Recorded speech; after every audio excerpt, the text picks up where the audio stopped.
Hello and welcome to the Her Retirement Podcast. I am your host, Lynn Toomey. And here in my podcast each week, I talk about how to live a better, more intentional, and financially secure life now and in retirement. Whether you're single, suddenly single, or a partnered up woman, your only sure investment is an investment in yourself. And financial wellness, also known as financial security, isn't just a dream, it's a decision. And when you decide to make a commitment to yourself and change your financial destiny, our fresh, modern platform will help you know more and have more now and in retirement. Welcome to Her Retirement. Welcome to my Know More, Have More financial wellness platform, and welcome to my podcast. Are you ready to get her done? Let's do this.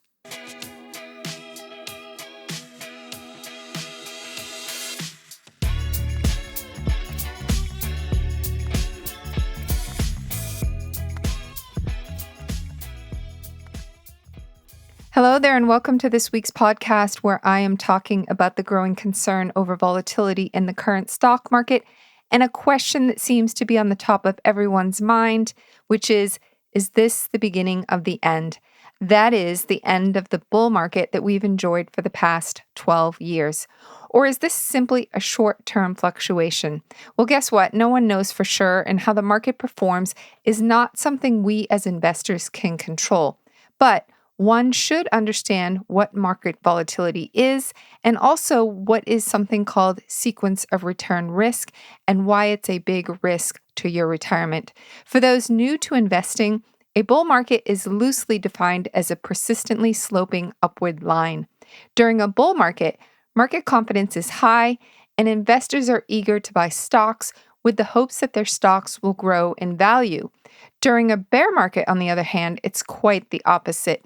Investors want to sell their stocks because of fear and anxiety that the market will crash. As an investor, there's also some tried and true things you should do and not do during a roller coaster ride in the markets. And if you're an individual nearing retirement or just in retirement, this type of market can be a little disconcerting. There's definitely some strategies and behaviors you should consider. And I want to quote Warren Buffett. He said the stock market is a device to transfer money from the impatient to the patient. So patience is a virtue.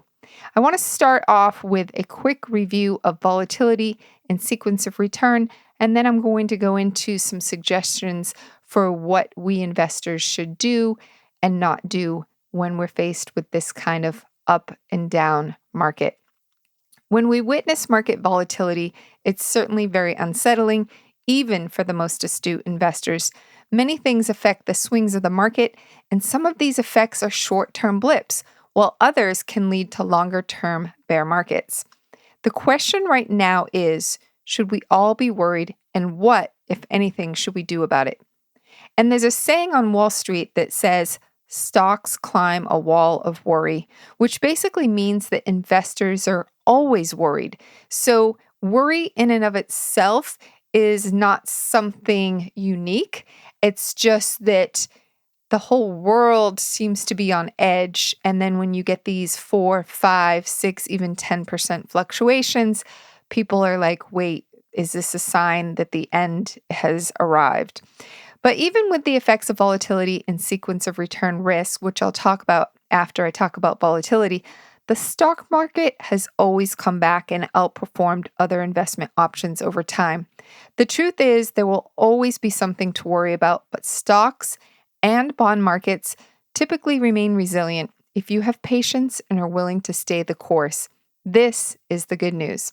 But the bad news is that many investors react the wrong way to volatility and make bad knee-jerk reactions. It's part of what's called behavioral finance, and one of the main benefits of having a financial advisor is to help you with that behavior.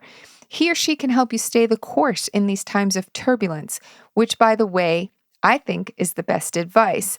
Strap in, stay the course, let your advisor help you stay focused and stay on track over the long term.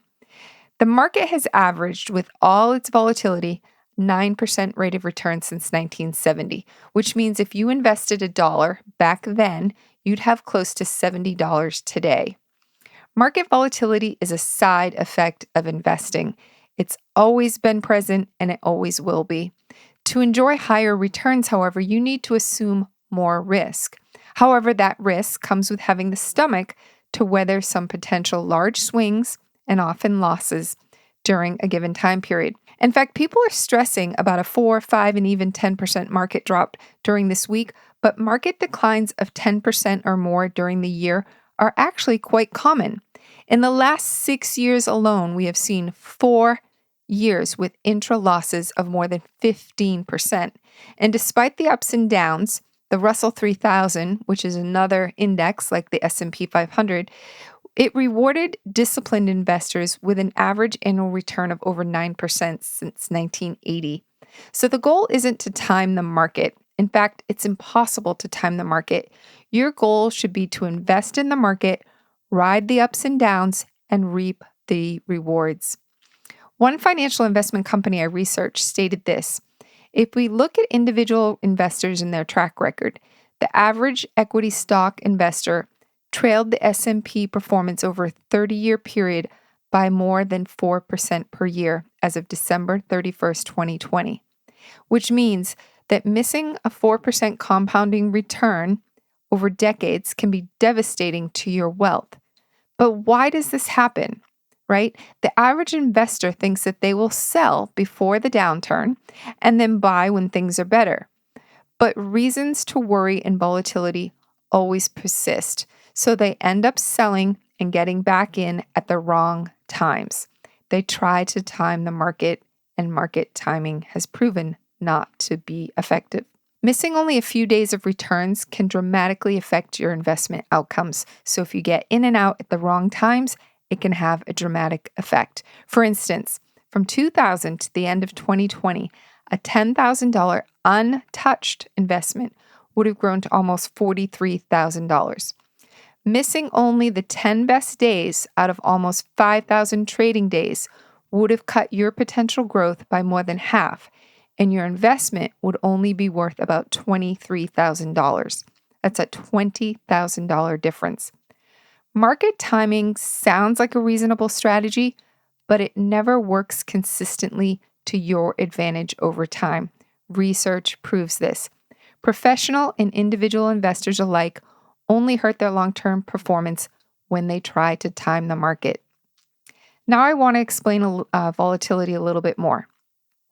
When in retirement and withdrawing income from your portfolio, it's imperative to reduce portfolio volatility.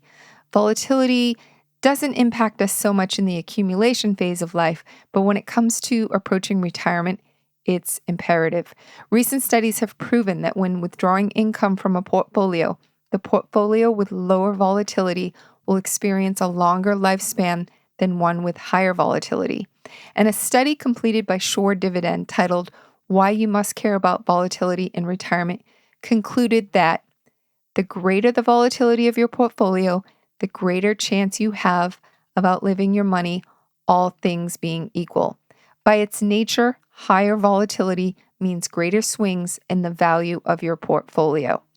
And I want to talk quickly about something called standard deviation, which is a statistical measurement that can be applied to assess a portfolio's volatility or risk level. It's used to determine how much the returns of a portfolio will deviate from the mean or average rate of return from year to year.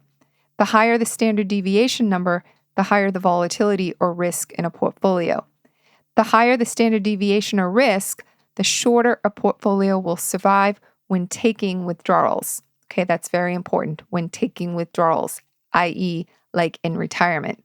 The math proves that the portfolio with the lower standard deviation or risk will last longer when taking withdrawals for income in retirement, all other factors being equal.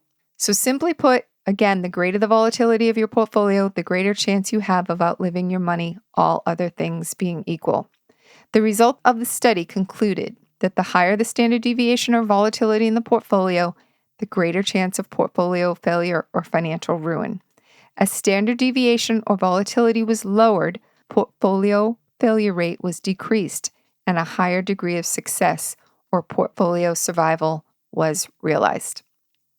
Now, I'd like to give you a little bit of background on sequence of return risk, which is a risk every retiree must be aware of and plan around, and we call it a cousin or a relative of volatility. Sequence of return risk is a major risk that must be mitigated by retirees when beginning to take withdrawals from their retirement portfolio. Sequence of return risk is defined by Investopedia as the risk of receiving lower or negative returns early in a period when withdrawals are made from an individual's underlying investments.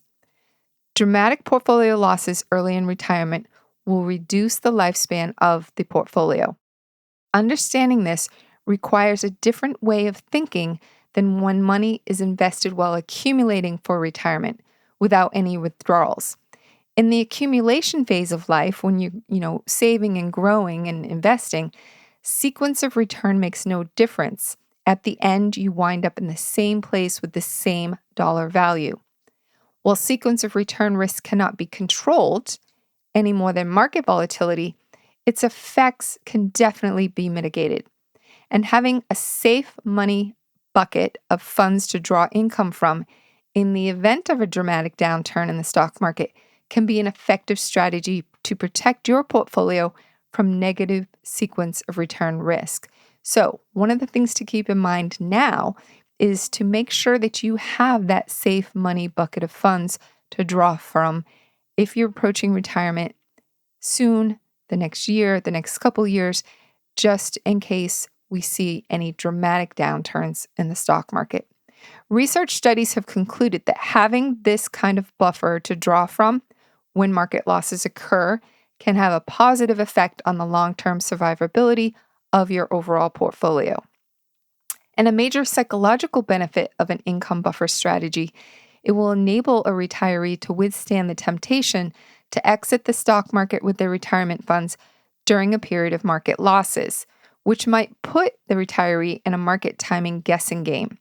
Such an approach, as the experts say, often leads to selling at the market low and buying at the market high and dramatically underperforming a long-term buy and hold strategy. Numerous studies have shown that the average investor, again, has dramatically underperformed the market returns due to irrational selling and buying decisions. So the message here is to make sure you have that income bucket strategy so you don't make those behavioral knee-jerk reactions to the market. Insulate yourself, have that buffer strategy in place so you can wait it out, wait for the market to come back, and then you can start withdrawing from your portfolio. As an example of this, during the 2007 to 2009 stock market downturn, having a safe money buffer or reserve account to withdraw income from until the stock portion of the portfolio rebounded would have been a positive step to protect against negative sequence of return risk. And as it was stated in an article by Wealthfront in February 2015, the 2007 to 2009 market loss was 56.39%, and it took the market 1,485 days or 4.06 years to recover. Since 1911, the average recovery time after a stock market downturn has been 684 days or 1.87 years. So based on this fact, it's prudent, it's necessary to have a buffer in place 3 to 5 years before your retirement begins, and it should cover approximately 4 to 5 years of retirement income ideally. And a proper buffer can consist of things like life insurance cash values, a reverse mortgage reserve account, cash or CDs, a guaranteed annuity, or any other account that will have a limited negative effect when there is a stock market downturn. You want to insulate yourself from the effects. Portfolio losses just prior to retirement or early in retirement can have a dramatic effect on the portfolio survivability rates. And having that safe money buffer in place can have a substantial effect on reducing potential negative sequence of return risk. So like I said, you cannot control those risks, but you can mitigate them. You can be prepared for them with prudent planning. So I want to wrap up this section of the podcast by saying that the goal of investing is not to achieve the highest rate of return possible. It's to achieve an appropriate level of return with the right amount of risk that will allow you to stay invested through both the good times and the bad. The level of risk that is right for you and your plan is a very individual decision. Although, as you near retirement, the experts do agree that it's prudent to lower your risk, have downside protection, and there's a number of different strategies for doing that, but also keep some of your portfolio invested in the market so that when the market is doing well and over the long term, you can enjoy those types of returns like 9 to 10%. And also, investing in the stock market has proven to be one way to mitigate the effects of inflation. Now, if volatility is unsettling for your situation, keep in mind that, again, you can make adjustments to how much risk you take. It's not an all or nothing decision. It's possible to find a portfolio strategy that protects you from too much risk and still take advantage of returns from growth. There are great solutions out there for this. And I do believe, yes, you can have your cake and eat it too. And this is where I'm going to put in a quick plug for what's called the Hybrid Income Portfolio, or HIP. It's definitely worth checking out if you're concerned with the current markets and or you're approaching retirement or just in retirement. Our friends over at Your Retirement Advisor created the Hybrid Income Portfolio for retirees to help them protect against downside risk, because everybody is very happy when we have a 12-year bull market. But what starts happening when that market starts sliding and you're approaching retirement? Well, when you have a hybrid income portfolio, those concerns are lessened or even eliminated. While I can only educate you on research-backed investment information, the folks at Your Retirement Advisor can explain and advise you on specific situations and concerns and give you some suggested alternatives. Just email me at lynnt@herretirement.com and I can connect you. Now, to quote a British economist, professor, and investor named Benjamin Graham, he said, "The best way to measure your investing success is not by whether you're beating the market, but by whether you've put in place a financial plan and a behavioral discipline that are likely to get you where you want to go." So again, planning is critical, and I can definitely get you in contact with people that can help you put that plan in place, or take a look at what you've got. Get a second opinion on your portfolio and say, how is this portfolio going to fare in a down market? To wrap up this episode, I want to leave you with a few thoughts. During times of turmoil, the hardest thing to do is stay the course, but this approach is critical to achieving long-term investment outcomes. There are some opportunities also in times of market fluctuations, and market volatility can create opportunities, believe it or not, through portfolio rebalancing. So it gives you a chance to go back in and rebalance your portfolio through tax loss harvesting and even buying stock valuations that are low. So talk to your investment or retirement advisor about these opportunities and see if taking advantage of them makes sense for your particular situation. And I also believe that you need to focus on what you can control. It applies to lots of different aspects of life. You can't control a lot of things. And in the financial arena, you can't control interest rates, inflation, the markets, changes in tax policy, politics, or the economy. But guess what? You can control how you prepare for these risks and how you react when they happen. And guess what? They will happen. And I like to say the best defense is a good offense. That includes a comprehensive financial plan that includes your investment strategy, a retirement income strategy, and a plan to make it all last as long as you do.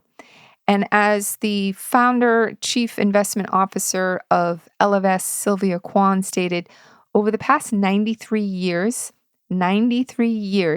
the stock market has gone up by an average of nearly 10% a year. But guess what? It didn't go straight up. There were lots of bumps and dips and zigs and zags, but guess what? It went up. Next, you'll also want to make sure that you are diversified. Be patient and focus on the long term. As my mother always says, this too shall pass. And according to MarketWatch, there has literally never been a 20-year period in the past century or so that has resulted in a negative return for stocks. Next, I want you to try a Jedi mind trick. Shift your thinking. It's nowhere near a crash or significant downturn yet. Right now, I think it's considered a sell, and perhaps there's some buying opportunities. Finally, turn off and tune out the noise and the negative prognosticators. Don't spend all day looking at your portfolio. It's a waste of precious time. Instead, get outside, go for a walk, focus on some of your personal interests, focus on personal development, get a cup of tea, meditate, read a good book, stay positive, stay focused on those things that you can control. And finally, life always gives us stuff, the stuff that can keep us up at night.